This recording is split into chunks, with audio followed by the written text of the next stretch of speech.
Well,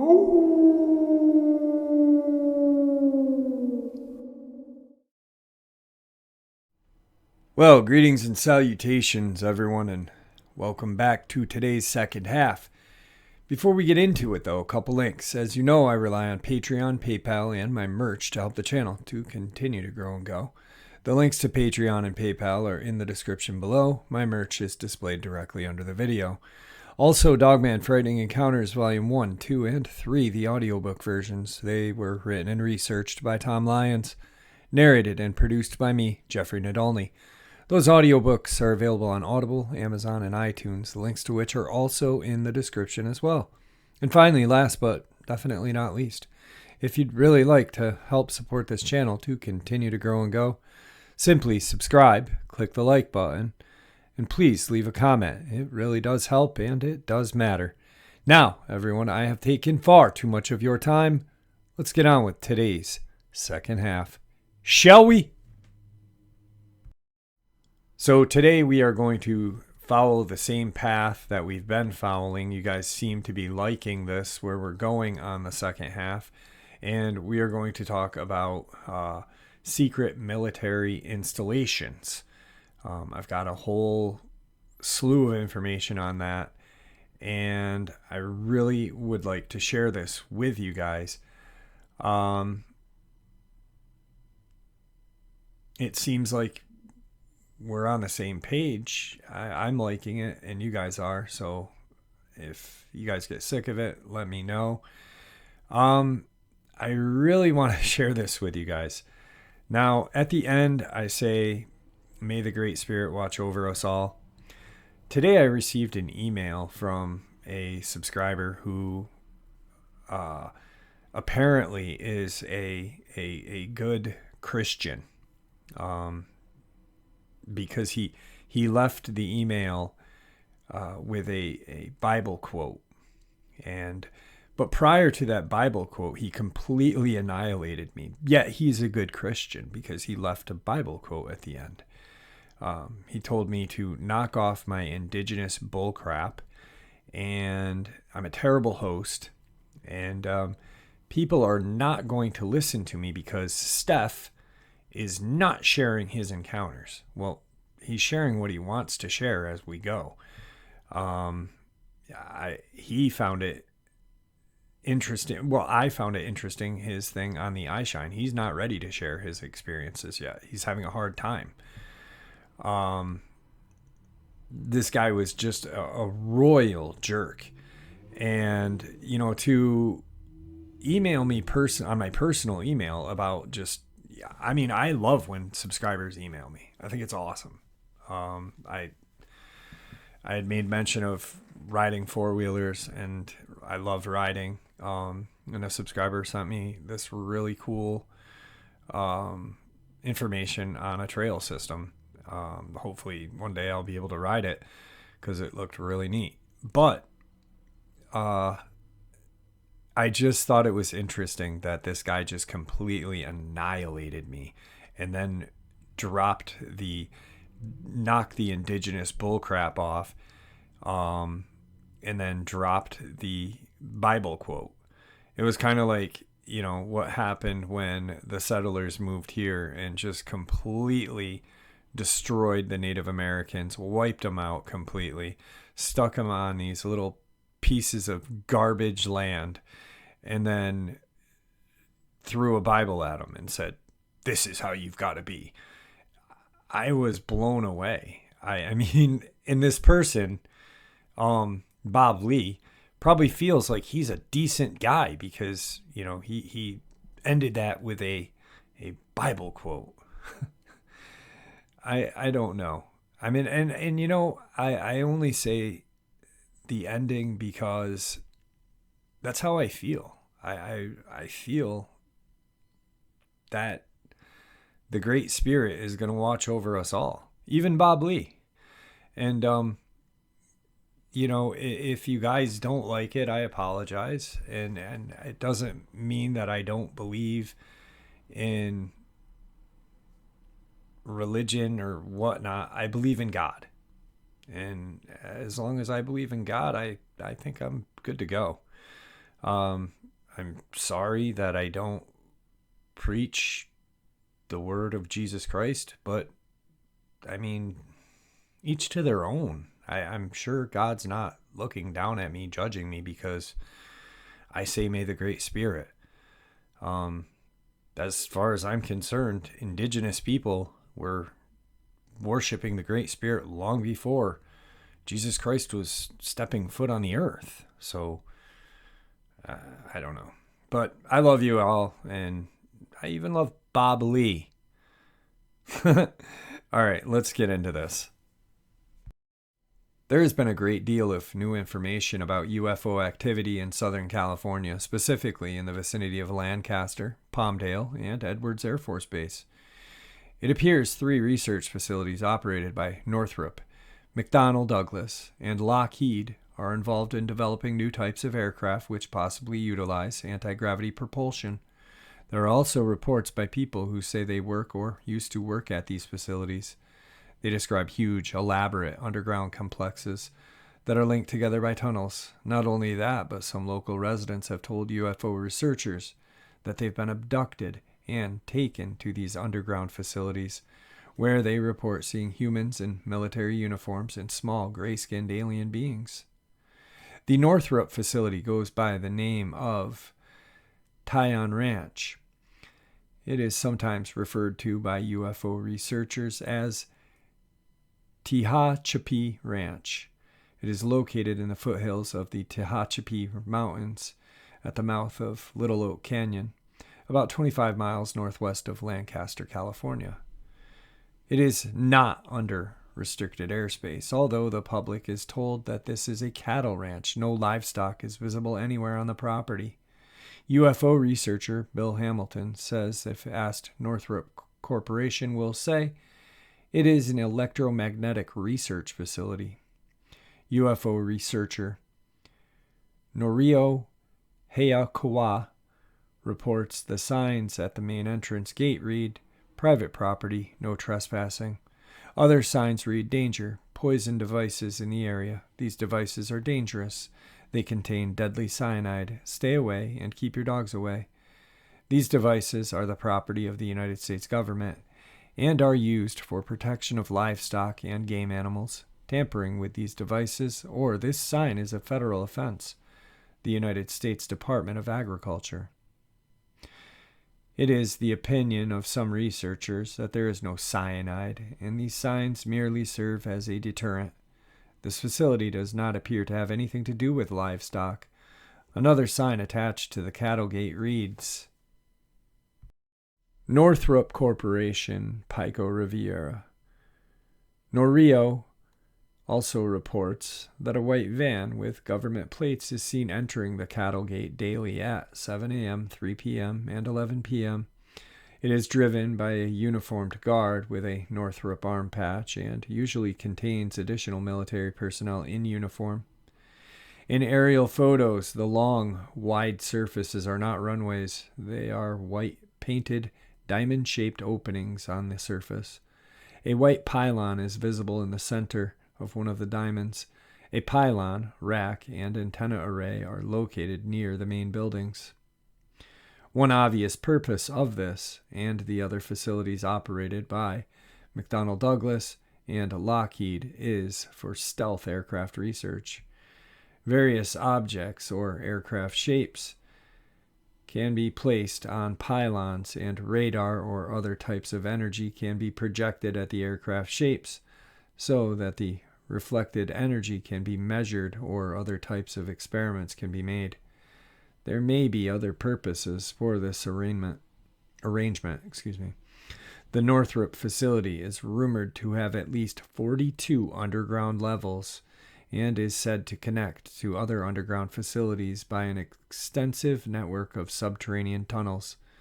Many strange aircraft have been seen flying over and around the area, including glowing discs, triangular shape, large boomerang shapes, elongated shapes with lighted windows, and small glowing spheres. There is one report from a woman who lives about 10 miles east of the Northrop facility. She says that she saw a very large glowing disc hovering over one of the buildings at the northwest end. The disc was described as being as wide as a group of buildings, which would make it several hundred feet in diameter. Small discs have been reported and seen coming and going from the area near the base, perhaps using the white diamond shapes on the runway as their enter and exit place. Black helicopters are commonly seen flying around. While Bill Hamilton was at the Cattlegate entrance, he saw a dark-colored UH-1 Huey helicopter approach the area from the direction of Edwards Air Force Base. He had lost sight of it as it flew into the canyon just north of the area. He didn't see it land at the base. It is rumored to be a disguised entrance in the Tehachapi Mountains that may be used by helicopters and perhaps other types of craft.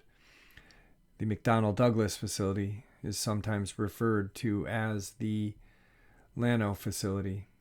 It is located at the site of an old gray butt airport about 6 miles southwest of El Mirage Dry Lake and about 9 miles northeast of Llano, California.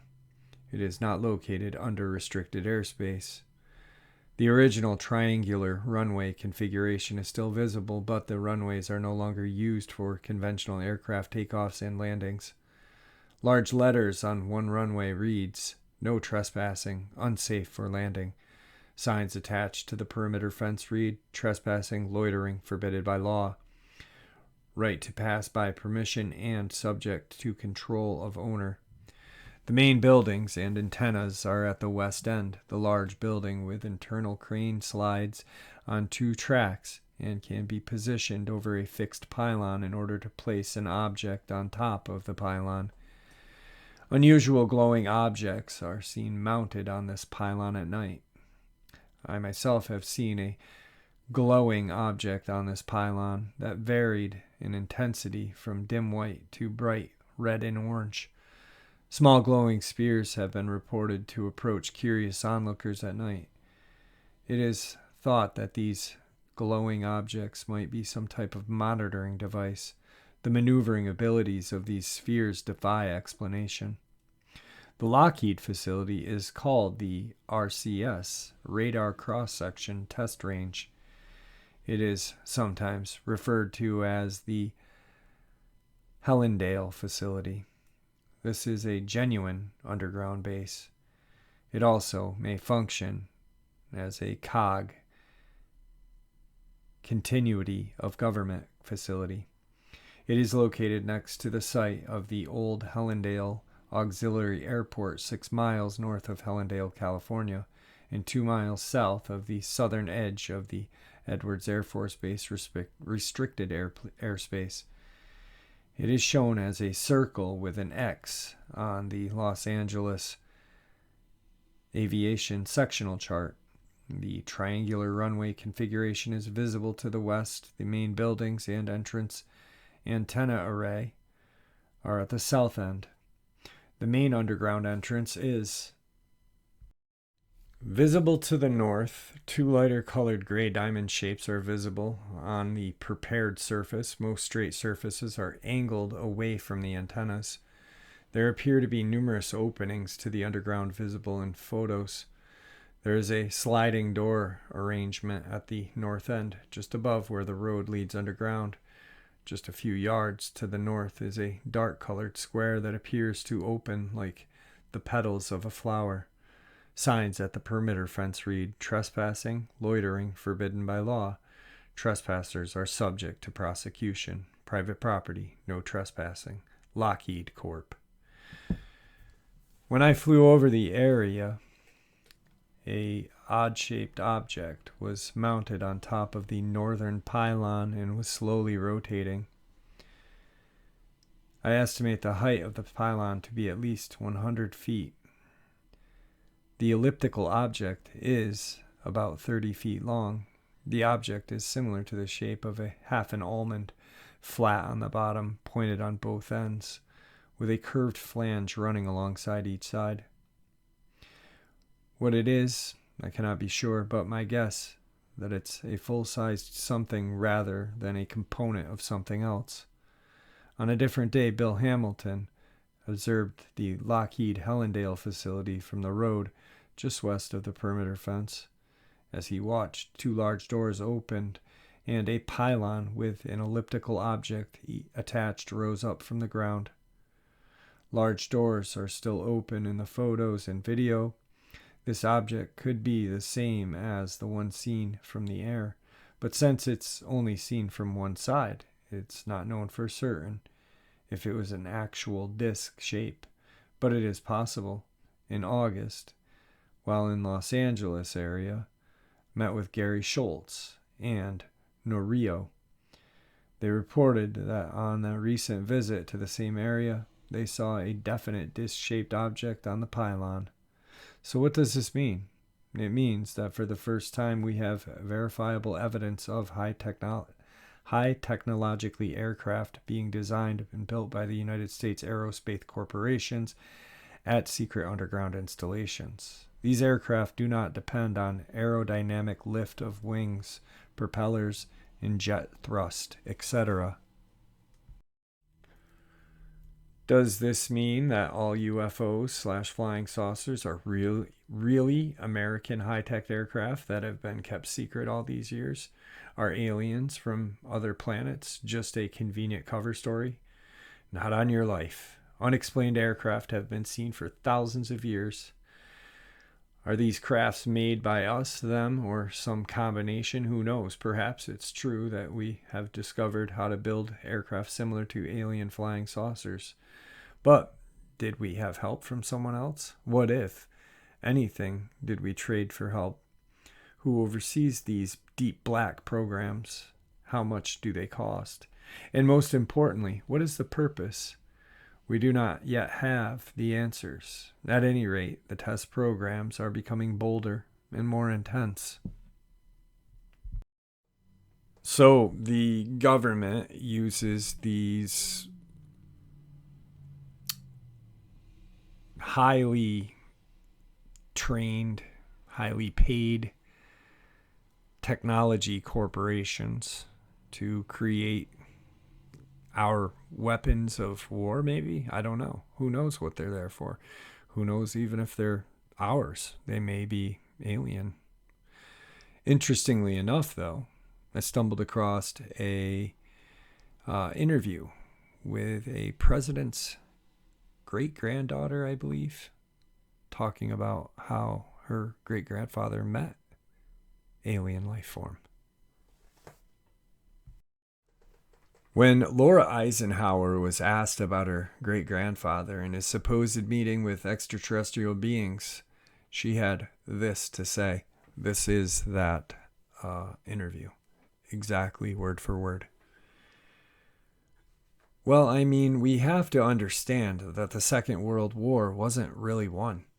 We were dealing with things like Project Paperclip. We were dealing with, Admiral Richard B. Byrd in 1947 going to Nazi bases in Antarctica and being defeated. So, I mean, all these things were going on underneath. It's like this whole other reality is going on that we don't hear about. All of a sudden, he, my great-grandfather, Dwight D. Eisenhower, voted into presidency, and, this facade of winning the war, begins to take us further and further away from, the extraterrestrial concept and what that really means and what is it really about? What is the interaction? So I would say that he was instrumental in warning us about the military-industrial complex and his integrity, and I think the imprint that he left has allowed us to look back and open that door up and ask these questions that weren't asked back then. But my intuitive hit is that, and this is what I've gained from the work of Corey Goad and other whistleblowers that have been connected to the secret space program, is that the Nordics, extraterrestrial race, were connected to the Germans. And it was not this whole, he made a deal with the wrong guys. It's like there needed to be so much discernment and clarity about the larger picture how can you possibly do that in those times? I mean, this is what we are trying to sort out now, is these timelines and the deeper history connected to secret societies, connected these deeper ET agendas that have been around for thousands of years. So, when it presents itself to a world government or to these power structures, there's been pieces put into place specifically on purpose in order to create this outer facade, which we read in our history books that have nothing to do with true history of what is really going on. And so by the time this other meeting happened, they considered it more of a surrender because they couldn't really do much. In 1953 is when the UFO was flown over the White House, and that's when they made negotiations with the Nazis because they didn't have a choice. In February of 2010, Laura also posted a long document on the web describing her own contacts with beings from the other world. This is an excerpt of that.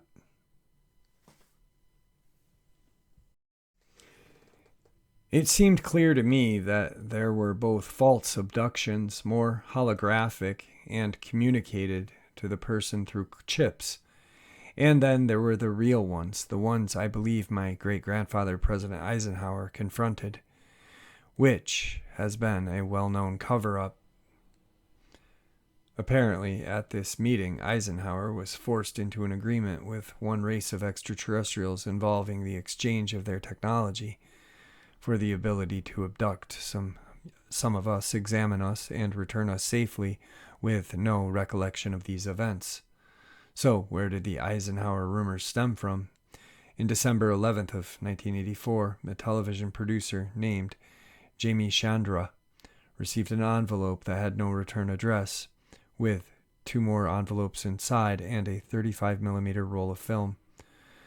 The first paper within the envelope was a cover sheet labeled Top Secret, Majestic Eyes Only, and titled Briefing Document Operation Majestic 12 Prepared for President-elect Dwight Eisenhower.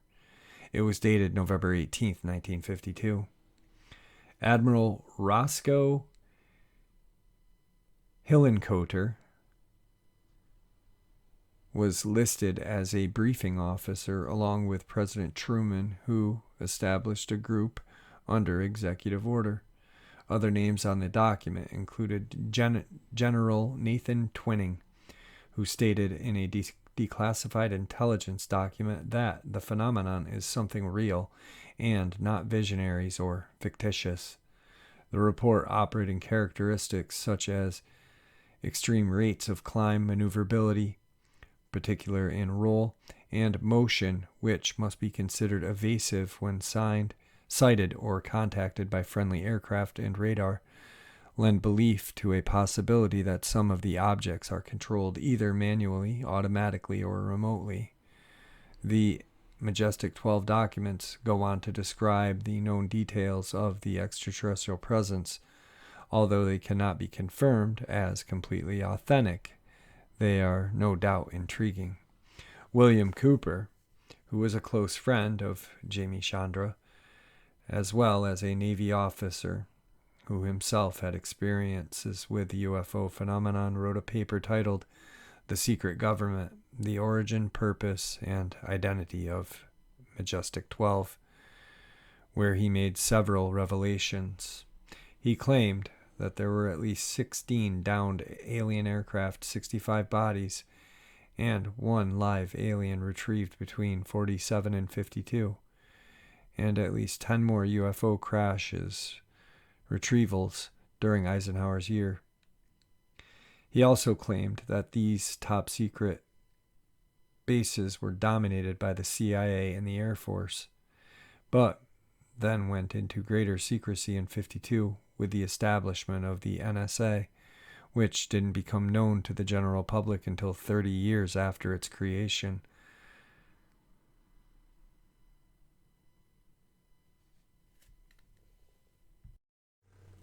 On a side note, the NSA has also recently released some weird documents without any explanation, like this one that reads, "Key to the extraterrestrial messages." These documents reveal, at the very least, that these agencies are actively interested in this phenomenon and devoting significant resources to its study. Another source shared details of Eisenhower's meeting with the extraterrestrial is Dr. Michael Salla, a former American university professor who now writes extensively in the UFO field. He has also noted that he wrote to Ike's son, John S.D. Eisenhower, and asked if there was actually an alien encounter with his dad. The response, as Salla reported, was no. According to a Pentagon consultant and UFO researcher, Timothy Good, Eisenhower had meetings with extraterrestrial beings on more than one occasion. Another source, a deathbed testimony given to one of the world's most notable UFO researchers, Richard Dolan. There are objects in our atmosphere which are technically miles in advance of anything we can deploy, that we have no means of stopping them coming here, and that there is a serious possibility that we are being visited and have been visited for many years by people from the outer space and other civilizations, that it behoves us, in case some of these people in the future or now should turn hostile, to find out who they are, where they come from, and what they want. This should be the subject of rigorous scientific investigation, and not just a subject of rubbish by the tabloids. That statement was from Lord Admiral Hill Norton, former Chief of Defense Staff, 5-star Admiral of the Royal Navy, Chairman of the NATO Military Committee. So really quick, I apologize for the reading. A lot of these emails that I got, the type is so small, and for some reason I cannot blow it up. When I do blow it up, it becomes kind of faded and hard to read. So I literally put it in documents and I try to enlarge it, and I can't. There's nothing I can do to enlarge it. I've sat here for hours trying to figure it out. I've taken screenshots, and that's what I mean. When I take a screenshot and blow it up, it just kind of gets garbled. So I was squinting my eyes a lot of the times reading that.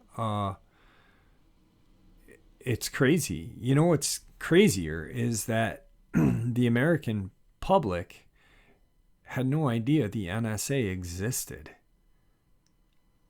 until 30 years after its birth. I mean, come on, how crazy is that? But another thing is that Eisenhower warned us about the military industrial complex.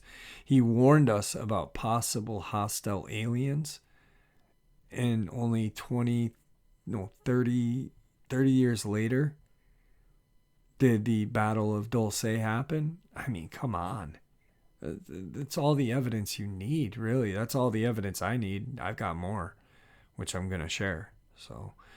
But it just doesn't make sense anymore. So with that, I hope you enjoyed tonight's upload as much as I enjoyed sharing it with you all. I want to thank you all for your support. It truly means the world to me. And I'll see you guys tomorrow.